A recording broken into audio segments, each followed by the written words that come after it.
યો મે ભક્ત્યા પ્રયચ્છતિ. તું ખાલી મને એક પાંદડું આપ, તુલસીનું પાન આપ, એક પુષ્પ આપ, એક ફૂલ આપ અર્જુન, ફળ એક આપ, અને ઈ કાંઈ ન હોય ને તો ખાલી પાણીનો એક લોટો આપો બસ.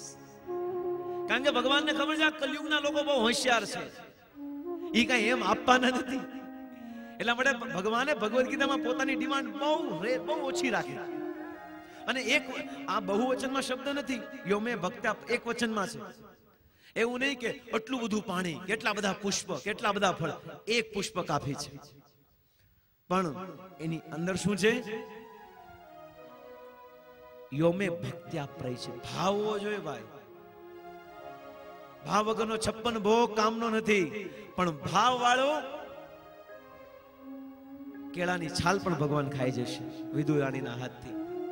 દુર્યોધન કા ભોગ ન ખાયો, સુકો શાક વિદુર ઘર ખાયો. ऐसे प्रेम पुजारी प्रभु, राधे श्याम श्याम श्याम. ભોગને ઠોકર મારી દીધી ભગવાને, પણ ઓલું ખાધું. દુર્યોધન તૈયાર હતો, આવો આવો આવો આવો 56 ભોગ ખાવા માટે આવો, પધારો, અમે પ્રસાદની વ્યવસ્થા કરી છે. અર્જુન ભગવાનને કપટ કરવાનો પ્રયાસ કર્યો, પણ ભગવાન પોતાની વિભૂતિ ગણાવતા કહે છે છલો છલ્યસી અહમ. અર્જુન, જે વ્યક્તિ જેને છેતરે છે ને એને હું છેતરી નાખીશ. એ વ્યક્તિને એમ જાણે છે કે હું બધાને ઉલ્લુ બનાવી દઈશ અને મારા ખિસ્સા ભરીશ, હું લોકોને છેતરીશ. પણ ભગવાન કહે છે નહીં, એને પણ હું છેતરી નાખીશ. તું કપટી છો ને તો કપટીનો બાપ હું છું. ક્યારે પણ ભગવાનને છેતરવાનો પ્રયાસ નહીં કરતા, યાદ રાખો. કારણ કે છેતરી નાખશે તમને, ક્યાંય ના નહીં મૂકે. દુર્યોધને ભગવાનને છેતરીને 56 ભોગ દેવાનો પ્રયાસ કર્યો કે આઈએ 56 ભોગ તૈયાર હે આપકા. પણ ભગવાને કીધું દુર્યોધન, તારા હૃદયને જાણું છું, તારા ભાવને જાણું છું, અને હું ભગવદ ગીતામાં કહી ગયો છું કે પત્રમ પુષ્પમ ફલમ તોયમ યોમાં ભક્તિ પ્રયચ્છતિ. કે હું ભાવ ગ્રહી જનાર્દન, હું ભાવને સ્વીકાર કરવાળો છું. મારે 56 ભોગ. એક તો મને ભૂખ નથી લાગી, સીધી વાત કહું દુર્યોધન, મને ભૂખ નથી લાગી પહેલી વાત તો. અને બીજું, તારામાં ભાવ પણ નથી. જો હું જમીન આવ્યો હોય ને અને કોકના ભાવ દેખાય ને કે પ્રભુજી પ્લીઝ ખાવ ને, તો ખાઈ લઈએ છે, કારણ કે એનો ભાવ છે. ત્યારે આપણા નીતિ નિયમ લાગુ ન પડે, ત્યારે એની દશા જો કે આપણે એક રોટલીનું બટકું ખાવાથી એનું હૃદય પ્રફુલ્લિત થઈ જાય તો ખાઈ લેવું જોઈએ. પણ માવા નહીં, આપણે કે પ્રભુજી ખાવા લે તો હાલો ને એક કટકો ખાઈ લઈએ. સારી વસ્તુની વાત થાય છે, એનું હૃદય થાય. તો ભગવાને કીધું એક તો મને ભૂખ નથી લાગી એટલે હું નહીં આવું. બીજું, મને તારી અંદર ખવડાવવાનો કોઈ ભાવ ન દેખાણો એટલે હું ખાઈશ નહીં. અને એ દોડતો દોડતો એ શ્યામ સુંદરી કનૈયો એ વિદુરના ઘરે જાય છે. એક જ ભક્તનું ઘર, એક ભક્ત કાફી છે આ જગતને પવિત્ર કરવા માટે. હકીકતમાં સંત ન હોતે જગત में તો જલ જાતા સંસાર. ક્યારનું હળગીને બાષ્પીભવિત થઈ ગયું આ જગત, સંતોને કારણે ટક્યું છે. દુર્યોધનની સત્તા એટલા માટે ટકી હતી કારણ કે વિદુર એના ઘરમાં હતા. બાકી ભગવાન કૃષ્ણ ક્યારના આ હસ્તિનાપુરને પરાસ કરીને દુર્યોધનના હોય, ધૃતરાષ્ટ્રના હોય પુત્રને મારી નાખે. પણ ભગવાન એટલે અટકાયા, ભગવાનની પૂછ ન્યા દબા દીધી. ક્યાં? કારણ કે ઈ ધૃતરાષ્ટ્રની હારો વિદુર છે ને, એવાનો ભગત છે. અને જ્યાં સુધી ભગત હોય પછી વાયા બધા લાખ ભલે મોટા કપટી પાપી હોય, પણ જ્યાં સુધી ભગત, ભગવાનનું ધ્યાન તો ભગત સામે જાય છે. ઈ પાપી લોકોને જોતા જ નથી. અગર કોઈ પાપી વ્યક્તિ ભગતની લાઈનમાં આવી જાય ને તો ભગવાન માફ કરી દે છે. કેમ? તું પાપી છો એટલે નહીં, પણ તું જેની લાઈનમાં ઉભો છો ને એ મારો પ્રાણ છે. મમ પ્રાણસ્ય, એ મારા પ્રાણ છે એટલા માટે હું માફ કરી દઈશ. એટલા માટે ભગવાને વિદુરના આ પ્રેમને જોઈને એના ઘરે પ્રસાદ ખાધો.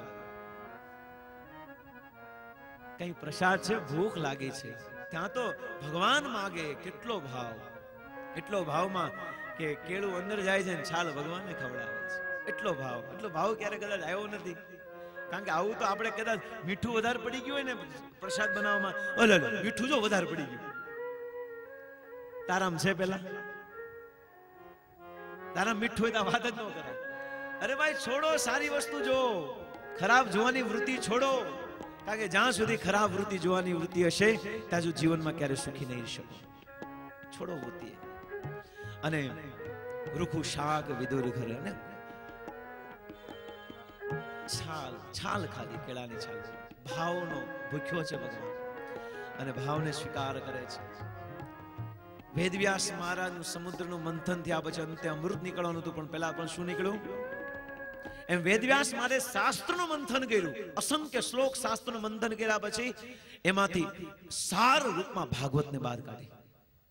પરંતુ જ્યારે વેદવ્યાસ મહારાજે આ શાસ્ત્રનું મંથન કર્યું ને, જેવી રીતે સમુદ્રનું મંથન થયું ત્યારે એમાંથી વિષ નીકળ્યું, એમ જ્યારે શાસ્ત્રનું મંથન કર્યું ને ત્યારે એમાં પણ વિષ નીકળ્યું. ધર્મ, અર્થ, કામ અને મોક્ષ. આ વિષ, આ ચાર વિષને ભગવાન વેદવ્યાસે હટાવી દીધા. ભાગવતમાંનો પ્રવેશ નથી. ધર્મ, અર્થ, કામ, મોક્ષ. મોક્ષ માટે ભાગવત છે જ નહીં. પરમ ગતિ ભગવાન કૃષ્ણનો પ્રેમ ભાગવત કરાવે છે. કારણ કે ભાગવત ભગવાનનું સ્વરૂપ છે. ધર્મ, અર્થ, કામ, મોક્ષ. તો ધર્મ પ્રોજિત કૈતવત્ર પરમ નિર્મસરણામ સતામ. આ તો કૈતવ ધર્મ છે. ભાગવતમાં કોઈ પણ જાતનો કૈતવ ધર્મ નથી. એમાં તો માત્ર રસ છે. એમાં નથી છાલ, નથી ગોટલી. એમાં તો માત્ર રસ છે. આ બધું ને કાઢી નાખ્યું. વેદવ્યાસ મહારાજે આ બધી વસ્તુને ભાગવતમાંથી કાઢી નાખી છે. આમાં તો શુદ્ધ પેય વસ્તુ તમને પ્રદાન કરી છે, સાર.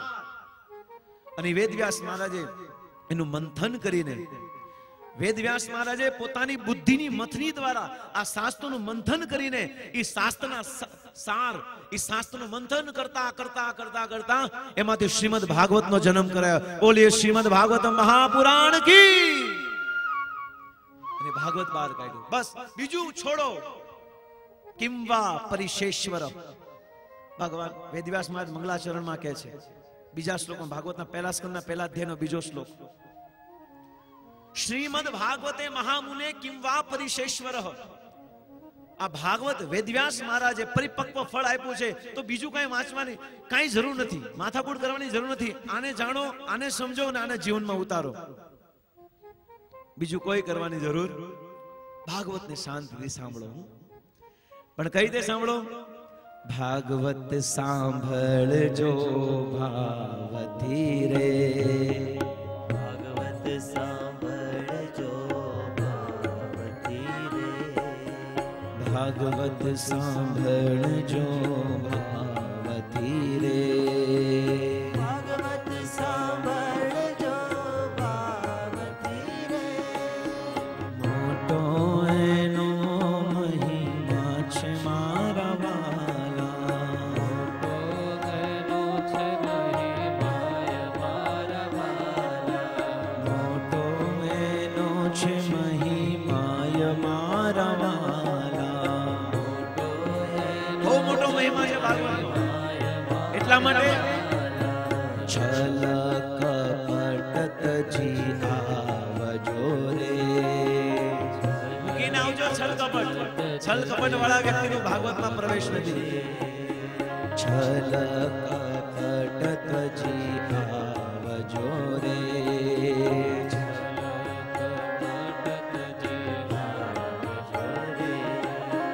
બંધન મુક્તિ થઈ જાય મારા વાલા. બંધન મુક્તિ થઈ જાય મારા વાલા. બંધન મુક્તિ થઈ જાય મારા વાલા. મુક્તિ થઈ જાય. આ જગતમાં ત્રણ ગુણથી બંધાયેલો જીવ જ્યારે ભાગવતમાં પ્રવેશ કરે છે ત્યારે ઈ આ ત્રિગુણાતીત આ ત્રણેય બંધનથી મુક્ત થઈ જાય છે અને ઈ ભાગવતને હૃદયમાં સ્વીકાર કરી શકે છે.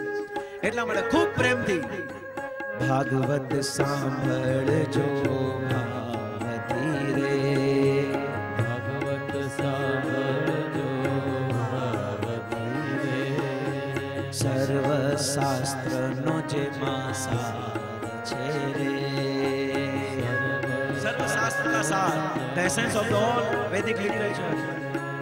સર્વ શાસ્ત્રનો જે માસાર છે રે, સર્વ શાસ્ત્રનો કોણ ગાય છે ને? સુખદેવ મુનિ એમ ગાય મારા વાલા, સુખદેવ મુનિ એમ ગાય મારા વાલા, સુખદેવ મુનિ એમ ગાય મારા વાલા, સુખદેવ મુનિ એમ ગાય. એટલા માટે ભાગવત સાંભળજો ભાવથી રે, ભાગવત સાંભળજો ભાવથી રે, ભાગવત સાંભળજો ભાવથી રે, ભાગવત સાંભળજો ભાવથી. ખૂબ ભાવ અને પ્રેમથી ભાગવત સાંભળવું, કારણ કે આથી शुरुआत થઈ ગઈ છે भागवत. हम जिस स्थान में बैठे प्रतिदिन 7 दिन तक वही स्थान पकड़े रखे. भागवत की विधि सुनने की विधि, भागवत ने नीचे બેસીને સાંભળો. પણ મહેમાનો વડીલો જેની કમર અથવા તો પગમાં વાંધો હોય એ ઉપર બેસી શકે છે, છૂટ છે. પણ ભાગવત ને નીચે બેસીને સાંભળો, કારણ કે આ ધારા ઉપરથી નીચે આવે છે, નીચેથી ઉપર નહીં જાય. બંધ કરી દીધું. ભાગવત સાંભળજો ભાવથી રે,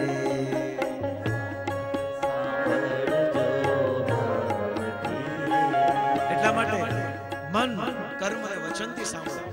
બહુ સુંદર વાત કરે છે. મન વચન અને કર્મથી રે, મન વચન અને કર્મથી રે, મન વચન અને કર્મથી રે, મન વચન અને કર્મથી રે.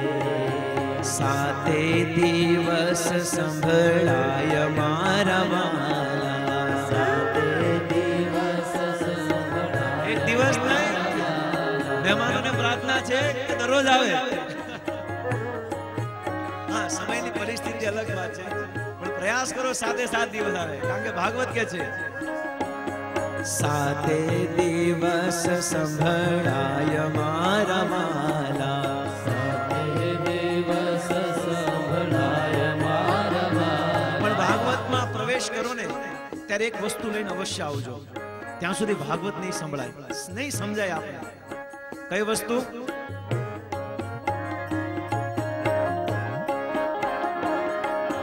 શ્રદ્ધા રાખીને જે સાંભળે રે, શ્રદ્ધા રાખીને જે સાંભળે રે, એ શ્રદ્ધા રાખીને જે સાંભળે રે, શ્રદ્ધાથી સાંભળો, વિશ્વાસ રાખીને સાંભળો. પાપે પાવન થઈ જાય મારા વાલા. શું થશે? પાપી પાવન થઈ જાય મારા વાલા, પાપે પાવન થઈ જાય મારા વાલા, પાપી પાવન થઈ જાય મારા વાલા. ભાગવત સાંભળજો એમની સભી બોલો, ભાગવત સાંભળજો ભાવથી રે, મોટો એનો છે મહિમા મારા વાલા.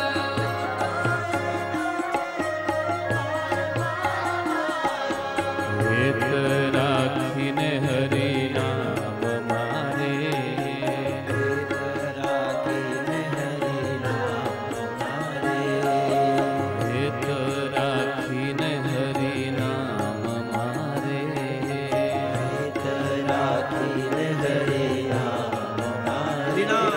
એ શામળિયો જય હો. કરશે સહાય મારા વાલા, એ સામળિયો કરશે સહાય મારા વાલા. એ શામળિયો કરશે સહાય પ્રેમથી તાલી બજાતે હુએ. વાલા. સામળિયો કરશે સહાય મારા વાલા. એ ભાગવત સાંભળજો ભાવથી રે, ભાગવત સાંભળજો ભાવથી રે, મોટો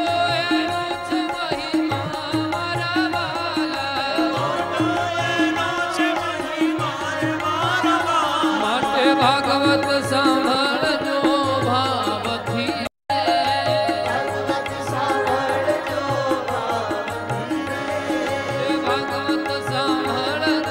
ભાવથી ભાગવત ભાગવત સાંભળજો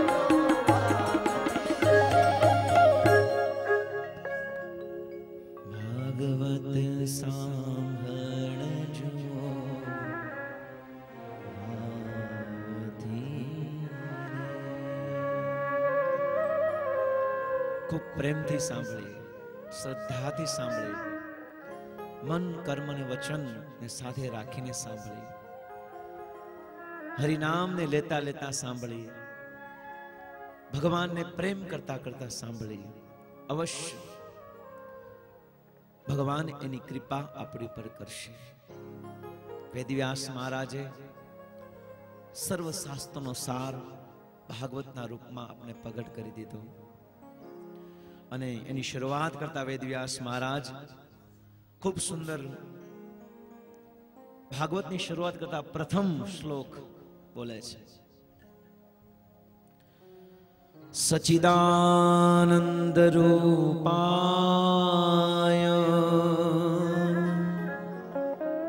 વિશ્વોપત્યાદિ હેતવે આપત્ર વિનાશાય શ્રી કૃષ્ણાવયં નમઃ. ભાગવતની શરૂઆત કરતા વેદવ્યાસમાં સૌ પ્રથમ કોને પ્રણામ કરે છે? જો આ ભાગવતનો સાર છે આ શ્લોક. કારણ કે આ ભાગવતને સમજવી ઈ જ ભક્તિ છે. ભાગવત એટલે કે કૃષ્ણના પ્રેમમાં પ્રવેશ કરવાની વિધિ એ છે ભાગવત. પ્રભુપાદજી ભક્તિના વિષયમાં બહુ સુંદર કહે છે. ભક્તિ એટલે શું? બહુ સરળ, ઘરમાં જ છોડો. પ્રભુપાદજી બહુ સુંદર અમને શીખવાડ્યું છે. ઘરને છોડવાની જરૂર નથી, પણ ભગવાનને જોડવાની જરૂર છે. બસ ઘર કો મત છોડો, ભગવાન કો જોડો. ઘણા લોકો એમ કે ભાઈ ઘરને છોડી દો, આ બધું કઈ કામનું નથી. ઘર નહીં છોડો, પણ ભગવાનને ઘરમાં જોડો. ભક્તિ એટલે બહુ સરળ. પ્રભુપાદજીને પૂછ્યું, what is the definition of devotional? ભક્તિની વ્યાખ્યા શું છે? પ્રભુપાદજી કે ભક્તિ means chanting, dancing and feasting. બસ પૂરું. એટલું સર મજા આવ્યું આપણે પાછું. કઈ વાંધો ન આવ્યો. એવું નથી કે આ એક નાકને બંધ કરો, અહીંયા ધ્યાન રાખો. કાલે આપણે ડ્રામો જોયો ને, બહુ સુંદર. એમાં ભગવાન કૃષ્ણ અર્જુનને કહે છે, અર્જુન તું તારા મનને મારામાં એકાગ્ર કર, સમાધિમાં બેસ, સમાધિસ્થ કેશવ. પણ ભગવાન ને અર્જુન કહે છે, ચંચલ મનઃ કૃષ્ણ પ્રમાથિની બલવદ્દઢમ. પ્રભુ અહીં નહીં થાય, આપણું કામ નથી. હવે અર્જુન જેવો અર્જુન પોતાના મનને સમાધિમાં ધ્યાનમાં બેસીને ભગવાનને પ્રાપ્ત નથી કરી શકતો. હું તમે ખાક કરવાના? અર્જુનના બસની વાત નહોતી સમાધિ કરવી, ધ્યાન કરવી. હું તમે શું કરવાના? આંખ બંધ કરશું તો ઉઘરાણી વાળો યાદ આવશે. ઓલું ખુલતામાં ઓલું પેમેન્ટ કેમ લાગશે? આવશે કે નહીં? એકવાર ટ્રાય કરજો. આંખ બંધ કરો તરત ઓલી ચિઠ્ઠીઓ દેખાશે. કેમ થાય? ભાવ આમ થશે કે નહીં? રેટ વધશે કે નહીં? માર્કેટ કેમ થાય? હારું બંધ થયું તો એમ થાય. આ બધું ધ્યાન આવશે. કારણ કે મન આખા જીવનમાં જેનું ચિંતન કરે એ જ હૃદયમાં સ્મરણ આવે, બીજું ન આવે. અને આપણે એ જ કર્યું છે. જીરમ ને નાશ, એલસીન કલર નાશ, ઈ જ દેખાય. માતાઓને હોય તો એની સાડી દેખાય કે આ સિરિયલમાં આ બેને બહુ સારી સાડી પહેરી. આપણે કરાવવાની થાય છે. એનું ધ્યાન એ ન્યા હોય ને આ લોકોનું ધ્યાન એ હોય. સાડી લેવાનું કામ એનું ને અપાવવાનું આ લોકોનું. બેઠા બેઠા મોજ કરે, ભલે તૂટે. પણ એક શરણાગતિથી બધું કામ થાય છે. એક સ્ત્રી પોતાનું સર્વસ્વ અર્પણ કરીને જ્યારે ઈ એના પતિના ઘરમાં જાય છે તો એના પતિની જવાબદારી થઈ જાય છે કે એનું આખું જીવનને મારે ધ્યાન રાખવું. એક સમર્પણ ભાવ એના પતિ ઉપર કેટલા કર્તવ્ય આવી જાય છે. રડવું, એને છોકરાને ખવડાવવા, ઘરવાળીનું ધ્યાન, કેટલા કરતે આવે છે. એક સ્ત્રીએ ખાલી એક જ વસ્તુ કર્યું, બધું છોડીને એના પતિના શરણમાં ગઈ. હા, કર્મવશ, મજબૂરીવશ કદાચ સ્ત્રીઓને કામ કરવું પડે, એ અલગ વાત છે, પણ સ્ત્રીઓએ કામ ન કરવું જોઈએ. ભક્તિવેદાંત સ્વામી શ્રી પ્રભુપાદજી ના પાડે છે. સ્ત્રીઓએ હંમેશા કોઈના અંડરમાં રહેવું જોઈએ. પ્રભુપાદજીએ શ્રીમતી ઇન્દિરા ગાંધીને પણ પોતાના અમુક મુદ્દા લખીને મોકલ્યા હતા કે તમે જ્યારે પણ આ લોકસભામાં દેશના વિશે વિચાર કરવાની જ્યારે શરૂઆત કરો ને, ત્યારે ભગવદ્ ગીતાના શ્લોકથી શરૂઆત કરવી.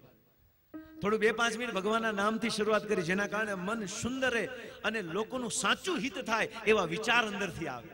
બહુ મોટી વસ્તુ આવી હતી. અને ત્યારે કીધું હતું કે સ્ત્રીઓએ ક્યારે પણ શાસન ન કરવું જોઈએ, કારણ કે એ શાસન અંડરમાં હોય, નેતૃત્વમાં હોય. જ્યારે નાની હોય ત્યારે એ એના માતા પિતાના નિયંત્રણમાં હોવી જોઈએ. સ્ત્રી જ્યારે એના વિવાહ થાય ત્યારે એના પતિના નિયંત્રણમાં, અને જ્યારે એ મોટી થાય, વૃદ્ધ થઈ જાય, ત્યારે એના પુત્રના નિયંત્રણમાં હોવી જોઈએ. આ શાસ્ત્રમાં લખેલું છે. એટલા માટે મજબૂરીવશ કોઈ કામ કરે એ અલગ વાત છે, પરંતુ વાસ્તવમાં આનંદ મંગલ તો આપણે જ કરીએ છીએ. શરણાગતિ એક છે કે બધું છોડીને એના પતિના શરણમાં આવી, તો એનું બધું જવાબદારી એના પતિને થઈ જાય છે. એમ અગર એક વાર આ શરીરને આપણે આપણા પતિને સમર્પણ કર્યું, પણ એક વાર આપણું આત્મા અગર ભગવાનના શ્રી ચરણમાં સમર્પિત કરો, એ ઠાકોર, એ દ્વારકાધીશ અહીં આવીને તમને લઈ જશે. એક વાર શરણ સર્વધર્મ પરિત્યજમ, જવાબદારી એની થાય છે, આપણી નથી. જબ સે સુના હૈ तब से मन में कछु ऐसी बसी है, ओरी मुरारी पुकारी कहूं अब मेरी हंसी में ही तेरी हंसी है. दीन दयाल सुनी जब से तब से मन में कछु ऐसी बसी है. હે પ્રભુ, જ્યારથી દીન દયાલ નામ સાંભળ્યું છે કે તમે ગરીબો ઉપર દયા કરવાવાળા છો, ત્યારથી મને શાંતિ મળી, કારણ કે મારી જેવો ગરીબ કોઈ નથી. મને એમ લાગ્યું કે તમારું નામ વિશ્વભર છે, જગતપતિ છે, પરમેશ્વર છે, હરિ છે, પણ જ્યારે મેં તમારું એક નામ સાંભળ્યું ને, કૃષ્ણ કહ્યું, દીન દયાળ, ત્યારે મને શાંતિ દે. હાશ, કારણ કે મારી જેવો પતિતા જગતમાં કોઈ છે નહીં, એનો પણ તમે ઉદ્ધાર કરશો, મને વાંધો નથી. પણ જ્યારે દ્રૌપદીએ દીન દયાલ સુની જબ સે તબ સે મન में कछु ऐसी बसी है, तेरो ही आसरो एक मलोक में नहीं प्रभु दूसरी जसी है, ओरे मुरारी पुकारी कहूं अब मेरी हंसी में ही तेरी हंसी. દુશાસન જ્યારે દ્રૌપદીનું ચીરહરણ કરતો હતો ને, ત્યારે દ્રૌપદી હાથ ઉપર કરીને કૃષ્ણને બોલાવે, હે કૃષ્ણ, હે દ્વારકાધીશ, મારી રક્ષા કર, મારી રક્ષા કર. દ્રૌપદીએ જ્યારે કૃષ્ણને બોલાવ્યા ને, ત્યારે કૃષ્ણ તરત જ આવી ગયા, તરત જ ભગવાને રક્ષા કરી. હે દ્વારકાનાથ, કારણ કે પૂર્ણ રૂપે શરણાગત થઈ ગઈ છે. એવી રીતે અગર આપણે પણ ભગવાનને શરણાગત થતું તો અવશ્ય થશે. વેદવ્યાસ મહારાજ આ ભાગવતની શરૂઆત કરતા જ કહે છે કે સચિદાનંદ રૂપાય વિશ્વ ઉત્પાદિ હેતવે તાપત્ર વિનાશાય શ્રી કૃષ્ણાય વયમ નમઃ. ભગવાન કૃષ્ણને પ્રણામ કરે છે. અને પ્રભુપાદજી ભક્તિ એટલે કેટલી સુંદર, ચેન્ટિંગ, ભગવાનનું નામ લ્યો, ડાન્સિંગ, નાચો, અને ભગવાનને ભોગ લગેલો પ્રસાદ ખાવ, આ છે ભક્તિ. કઈ માથાકૂટ ખરી, કઈ સમાધિમાં બેસવાની ખરી, અર્જુનની જેમ મન ચંચળ છે નહીં થાય, પણ આને ભક્તિ કહેવાય. ચેન્ટિંગ, ડાન્સિંગ અને ફિસ્ટિંગ, આને પ્રભુપાદજીએ ભક્તિ કીધી છે. અને બહુ સુંદર વેદવ્યાસ મહારાજ જ્યારે આ વર્ણન કરે છે કે હું ભગવાન શ્રી કૃષ્ણને પ્રણામ કરું છું. કયા કૃષ્ણને? કે જેનું સ્વરૂપ સચિદાનંદ છે. એ કોઈ નિરાકાર નથી. ધ્યાન સે સુનિએ, આ ભગવાનને નિરાકાર કહેવા વાળા ધ્યાનથી સાંભળે. આ શાસ્ત્રને સંકલન કરવા વાળા, એડિટિંગ કરવા વાળા વેદવ્યાસ. શાસ્ત્ર તો સનાતન છે, પણ 5000 વર્ષ પૂર્વ કલિયુગમાં અલ્પ બુદ્ધિ વાળા લોકો માટે વેદવ્યાસ મહારાજે આ શાસ્ત્રને લિપિબદ્ધ કર્યા, લખાવ્યા, એડિટ કરાવ્યા. કોની પાસે? તો કે ગજાનન ગણપતિ પાસે. અને શાસ્ત્ર લખાવ્યા. બાકી શાસ્ત્ર તો પહેલેથી હતા. આ ભગવદ્ ગીતા તમને એમ લાગે છે કે 5000 વર્ષ પહેલા જ ભગવાન કૃષ્ણ અર્જુનને કીધી હોય? તમે ભગવદ્ ગીતા વાંચો ને, 4થા અધ્યાયમાં લખ્યું છે એવમ વિવસ્વતે યોગાન પ્રોક્તાવાન અહમ અવ્યયમ મનુ ઈશ્વાકુ ચ એવ ચ બ્રવીતમી. અરે અર્જુન, આ તો મેં સૂર્યદેવ વિવસ્વાનને કીધેલી છે. જે સૂર્યદેવ વિવસ્વાને પહેલી ભગવદ ગીતા મેં કીધી છે, કૃષ્ણે કીધું. એને મનુને ઈશ્વાકુને એમાં પરંપરામાં આવી છે. પણ સકાલેન નષ્ટ યોગ પરમ તપ, પણ કાળના અંતરમાં આ જ્ઞાન નષ્ટ થઈ ગયું. એટલા માટે બીજી વાર રિપીટ કરું છું. બાકી આ તો સનાતનથી છે, સનાતનથી આ જ્ઞાન છે. પણ વેદવ્યાસ મહારાજે શું કર્યું? આ શાસ્ત્ર હતા ને એને લખાવ્યા. કોની પાસે લખાવ્યા? તો બોલે ગણપતિ. કારણ કે ગણપતિ જેવા લખવામાં એક્સપર્ટ કોઈ નથી. અને લખાવ્યા. અને એ જ વેદવ્યાસ મહારાજ સૌ પ્રથમ કોની પ્રાર્થના કરે છે? કોઈ નિરાકારનું નામ નથી, કોઈ અન્ય દેવી દેવતાઓનું પણ નામ નથી. ભાગવતમાં કોનું નામ આપ્યું છે? શ્રી કૃષ્ણાય વયમ નમઃ. હું ભગવાન શ્રી કૃષ્ણને પ્રણામ કરું છું, જેનું સ્વરૂપ સચ્ચિદાનંદ છે. કથમ ભૂતમ કૃષ્ણ. એ કૃષ્ણ કેવા છે? તો કે સત, ચિત અને આનંદ. એ શાશ્વત સનાતન છે, એ પૂર્ણ જ્ઞાનમય છે, અને એ આનંદનું સ્વરૂપ છે. ભગવાનનું સ્વરૂપ એટલે કે આનંદ. ભગવાન સત છે એટલે કે શાશ્વત છે. ચિત એટલે કે ભગવાનની ક્યારે વિસ્મૃતિ નથી થતી. પણ આપણે બધું ઉલટું છે. જીવમાં અને ભગવાનમાં શું અંતર છે? ભગવાન સત, ચિત અને આનંદમય છે, અને જીવ કેવો છે? અસત, અચિત અને નિરાનંદ. નશ્વર છે, જ્ઞાન યાદ નથી રહેતું, અને આનંદનો તો કોઈ પ્રશ્ન નથી. ભગવાનનું સ્વરૂપ આવું છે. અચ્છા, એ ભગવાનનું સ્વરૂપ એવું છે, એ એટલું જ કરે છે કે કઈ બીજું કરે છે? એનું સચ્ચિદાનંદ સ્વરૂપ છે કે બીજું કઈ કરે છે? હા, એનું બહુ મોટું કામ છે. શું કામ છે? વિશ્વ ઉત્પાદિ હેતવે. એ સૃષ્ટિનું સર્જન કરે છે, એ સૃષ્ટિનું પાલન કરે છે, અને જ્યારે જરૂર પડે ત્યારે સૃષ્ટિનો વિનાશ કરે છે. આને ગોડ કહેવાય. ગોડનો સ્પેલિંગ શું થાય ઇંગ્લિશમાં? GOD. આનો મતલબ શું છે? G ફોર જનરેટર, પાલન કરવાળા. O ફોર ઓપરેટર, અને D ફોર ડિસ્ટ્રોયડ. સર્જન, પાલન અને સંહાર આ કોણ કરે? ગોડ, ભગવાન. અને આ ભગવાનને કોઈ ન માને તો ગોડનો ઊંધો અક્ષર શું થાય? ડોગ. જે ગોડને ન માને કોણ? ડોગ. આ ભગવાનનું સ્વરૂપ છે. આ કૃષ્ણ શું કરે છે? એક તો એનું સચ્ચિદાનંદ સ્વરૂપ છે, અને શું કરે છે? સૃષ્ટિનું સર્જન, પાલન અને સંહાર કરે છે. બસ એટલું જ કરે છે? નહીં, એ બહુ મહત્વનું કામ કરે છે. તાપત્ર વિનાશાય. એ 3 પ્રકારના ક્લેશને દૂર કરે છે. તાપત્ર. અને તુલસીદાસજી તો બહુ સુંદર વાત કરે છે. દેહિક દેવિક ભૌતિક તાપા. દેહિક દેવિક ભૌતિક તાપા. દેહિક દેવિક ભૌતિક તાપા. રામાયણનું વર્ણન કરે છે.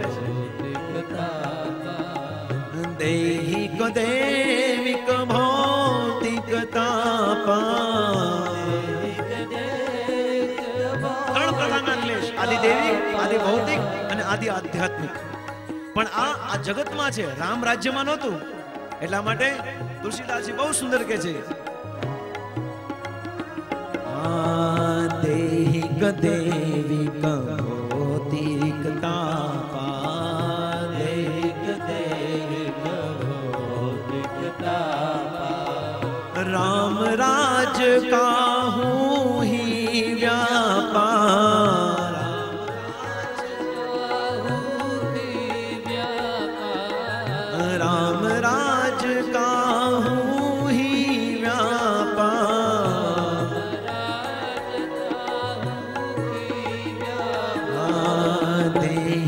દેવિક ભૌતિક તાપા. દેહિક દેવિક ભૌતિક તાપા. 3 પ્રકારના ક્લેશ. આદિ દેવિક, પ્રકૃતિ દ્વારા મળતા દુઃખ. આદિ ભૌતિક, શરીર દ્વારા મળતા દુઃખ. અને આદિ આધ્યાત્મિક, શરીરની અંદર રહેવાળા મન દ્વારા મળતા દુઃખ. આમાંથી કોઈ વ્યક્તિ બાકાત નથી. જોઈ લો તમે. આદિદેવી પ્રકૃતિ દ્વારા મળતા દુઃખ અમારા સુરતમાં થોડુંક કૃપા કરી, પ્રકૃતિએ થોડી કૃપા કરી કે થોડુંક હા ફાફા થઈ ગયું, પણ ભગવાને જાળવી લીધું. ચાલો વાંધો નહીં, થોડું ભજન વધારે કરે છે ને રેવા. આ પ્રકૃતિ દ્વારા દુઃખ મળ્યું. હવે એમાં તમારા ગમે એટલા સાયન્સ, ગમે એવું ટેકનોલોજી તમારે પડે, ગમે એવી હોય, શું કરી શકવાના તમે? ભગવાનની શક્તિ સામે આપણે 100% નિર્થક છીએ. વશ એટલા માટે શરણાગત થવું જ જોઈએ, કોઈ પ્રશ્ન નથી. ભક્તિવેદાંત સ્વામી શ્રી પ્રભુપાદજી આ સાયન્ટિસ્ટો જે એના મત શાસ્ત્રના વિરુદ્ધ હોય ને એને બહુ ક્લિયર કરે, બહુ ક્લિયર કરતા ભક્તિવેદાંત. અને જે વૈજ્ઞાનિકો સાયન્ટિસ્ટો તો એ પોતાના બુટી પકડતા, યસ યુ આર રાઈટ, શાસ્ત્ર હંમેશા વિજયી થશે. પ્રકૃતિ દ્વારા મળતા દુઃખ, ભૂકંપ, જ્વાળામુખી, અતિવૃષ્ટિ, અનાવૃષ્ટિ, આ બધું અત્યારે તો ભગવાનની કૃપાથી સારું છે કે વરસાદ સારો પડ્યો એટલે બધા ફોર્મમાં છે. હું 2-3 ગામમાં ગયો તો બધા બહુ આનંદમાં છે. પણ ભગવાન કહે છે કે જો તમે એમ સમજતા હોય કે વરસાદ આપણા કારણે નહીં, વરસાદ ભગવાન ખુદ ભગવદ્ ગીતામાં કહે છે વરસાદ કઈ રીતે થાય છે? પર્જન્ય અન્ન સંભવ. વરસાદ યજ્ઞથી થાય છે. યજ્ઞ જ્યારે કોઈ વ્યક્તિ કરે છે ને, અને કલિયુગમાં એક યજ્ઞ છે સંકીર્તન યજ્ઞ. દૈવિક ક્લેશ, પ્રકૃતિ દ્વારા મળતા દુઃખ. બીજું આદિ આધ્યાત્મિક ક્લેશ, મન દ્વારા. આમાં તો દરરોજ હેરાન થઈએ છીએ આપણે. આ મન આપણે એટલું ચિંતામાં નાખે છે, એની વાત મૂકો. દરરોજ ને દરરોજ આપણે આ ચિંતામાં સળગ્યા રાખે છે. એટલા માટે ચિંતા બિંદુ માત્રેણ. ચિંતા અને ચિંતામાં એક બિંદુ, એક મીંડીનું અંતર છે. ચિંતા અને ચિંતામાં મન હંમેશા ચિંતિત છે.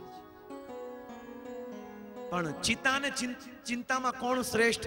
તો કે છે ચિંતા. કારણ કે ચિંતા તો એકવાર મેરા પછી એકવાર હળગાવી દે, પણ આ મનમાં રહેલી ચિંતા તો દરરોજ હળગાવે. અને અપડાઉન બધું થયા રાખે ને, શેર બજાર ને આ ને તેને, અરે હેરાન થઈ એ ગયો એ હાઈશ વાંધો નહીં. આ મનની વ્યથા છે. પણ અગર કોઈ વ્યક્તિ ભગવાનના નામનું ચિંતન કરે તો ન એને ચિંતા સતાવે કે ન એને ચિંતા સતાવે. આદિ દૈવિક, આદિ આધ્યાત્મિક એટલે મન દુખી કરે. અને ત્રીજો છે આદિ ભૌતિક. આપણા આજુબાજુ વાળા હેરાન કરે, આપણા ઘરવાળા હેરાન કરે, મચ્છરો આંજે મચ્છર હેરાન કરે ને, એ બધા આદિ ભૌતિક દુઃખ છે. આ 3 ક્લેશમાં બધા વ્યક્તિ પડેલા છે. પણ જો ભગવાનની પરિભાષા આપે છે, ભગવાનના વિશે, ભગવાનની ગુણવત્તા, ભગવાનનો સ્વભાવ બતાવે છે કે ભગવાન શું કરે છે. ભગવાનનું સ્વરૂપ આ છે, ભગવાનનું સ્વરૂપ આ છે. ભગવાન શું કરે છે? તાકે એ સૃષ્ટિનું સર્જન, પાલન અને સંહાર કરે છે. અને પછી ભગવાનનો સ્વભાવ શું છે? તાપત્ર વિનાશાય શ્રી કૃષ્ણાય વયમ નમઃ. ઈ ભગવાન શ્રી કૃષ્ણ આપણા હૃદયના 3 તાપને મુક્ત કરી નાખે છે. કારણ કે કોઈ પણ વસ્તુની શરૂઆત કરતા પહેલા આરાધ્ય દેવ ભગવાન કૃષ્ણને યાદ કરવા જ પડશે. કારણ કે અંતે અલ્ટિમેટ સાર કૃષ્ણ છે. ભગવાન શ્રી કૃષ્ણ આજે આવશે. ભાગવતના પ્રથમ સ્કંદના 3જા અધ્યાયમાં ભગવાનના 24 અવતારોનું વર્ણન છે. અને પછી અંતે ભગવાન વેદવ્યાસ મહારાજે કીધું sorry, I am very sorry. Krishna ભગવાનને પણ અવતારોમાં મેં ગણાવ્યા, પણ ભગવાન અવતાર નથી, ભગવાન અવતારી છે. એટલા માટે કેવું પડ્યું? શું કેવું પડ્યું? એતે ચ અંશ કલામ પુંસમ કૃષ્ણસ્તુ ભગવાન સ્વયં ઇન્દ્ર વ્યાકુલમ લોકયમ મુડયંતી યુગે. આ બધા જ અવતાર ભગવાન કૃષ્ણમાંથી નીકળે છે.